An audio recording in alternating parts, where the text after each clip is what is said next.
കൂടുതൽ സിനിമാ ലോകത്തെ വാർത്തകളും വിശേഷങ്ങളും ഞൊടിയിടയിൽ അറിയാൻ താഴെ കാണുന്ന ചുവന്ന ബട്ടൺ ക്ലിക്ക് ചെയ്ത് സബ്സ്ക്രൈബ് ചെയ്യൂ.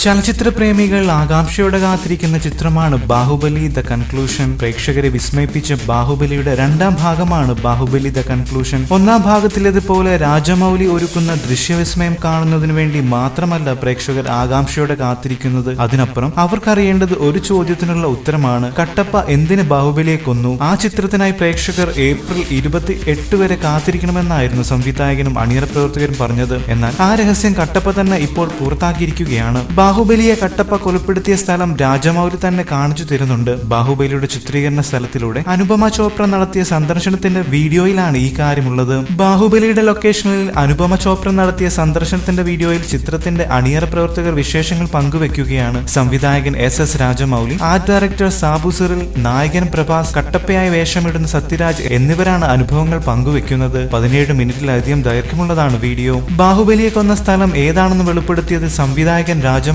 തന്നെയാണ്. വീഡിയോ ചിത്രീകരിക്കാനായി അനുപമ ചോപ്ര എത്തിയ സ്ഥലത്ത് വെച്ച് തന്നെയായിരുന്നു ബാഹുബലി കൊല്ലപ്പെട്ടത്. വീഡിയോയിൽ ആ സ്ഥലം കൃത്യമായി ചൂണ്ടിക്കാണിക്കുന്നുമുണ്ട് രാജമൗലി. പുറത്ത് ബാഹുബലിയെക്കുറിച്ച് പ്രചരിക്കുന്ന വാർത്തകളും ചിത്രത്തെക്കുറിച്ചുള്ള ആളുകളുടെ പ്രതീക്ഷയും ചിത്രത്തെ ബാധിക്കുന്നില്ലെന്ന് രാജമൗലി പറഞ്ഞു. കാരണം അതൊന്നും ഇവിടുത്തെ കോലാഹലത്തിൽ കേൾക്കില്ല. പുറത്തുള്ളതിനേക്കാൾ വലിയ കോലാഹലമാണ് ഇവിടെയെന്നും അദ്ദേഹം പറഞ്ഞു. ഒട്ടേറെ ജോലികളുണ്ട്, എല്ലാവരും ജോലി തിരക്കിലായതിനാൽ അതൊന്നും ശ്രദ്ധിക്കില്ലെന്നും കൂട്ടിച്ചേർത്തു. ലോകത്തെവിടെ പോയാലും എല്ലാവരും തന്നോട് ചോദിക്കുന്നത് ഒരേ ചോദ്യമാണെന്ന് സത്യരാജ് പറഞ്ഞു. ബാഹുബലിയെ കൊലപ്പെടുത്തുന്ന കട്ടപ്പയായി വേഷമിടുന്ന സത്യരാജാണ്. എന്നാൽ തന്റെ കുടുംബത്തിലെ ആരും തന്നോട് ഇതിനെക്കുറിച്ച് ചോദിച്ചിട്ടില്ല. അത് ധാർമ്മികതയല്ലെന്ന് അവർക്കറിയാം. അവർക്ക് പോലും ഇതിന്റെ രഹസ്യം അറിയില്ലെന്നും സത്യരാജ് പറയുന്നു. കഴിഞ്ഞ 4 വർഷമായി ഒരു ചിത്രത്തിന് വേണ്ടി മാത്രമാണ് പ്രഭാസ് പ്രവർത്തിച്ചത്. ഇതിനിടെ ചെറു ചിത്രങ്ങളിൽ അഭിനയിച്ചിട്ട് പിന്നീട് വന്ന് ഇത് ചെയ്യാം എന്ന് ആഗ്രഹിച്ചെങ്കിലും സാധിച്ചിട്ടില്ലെന്ന് പ്രഭാസ് പറയുന്നു. താൻ വീട്ടിലെത്തുമ്പോൾ പ്രഭാസ് മാത്രമാണെന്നും തന്റെ സിനിമയിലെ കഥാപാത്രങ്ങൾ ഒരിക്കലും വീട്ടിലേക്ക് കൊണ്ടുപോകാറില്ലെന്നും പ്രഭാസ് പറയുന്നു. ഇനി ആ വീഡിയോ കാണാം. താഴെ ഡിസ്ക്രിപ്ഷൻ ബോക്സിൽ വീഡിയോയുടെ ലിങ്ക് കൊടുത്തിട്ടുണ്ട്. കൂടുതൽ സിനിമാ ലോകത്തെ വാർത്തകൾക്കും വിശേഷങ്ങൾക്കുമായി സബ്സ്ക്രൈബ് ചെയ്യുക.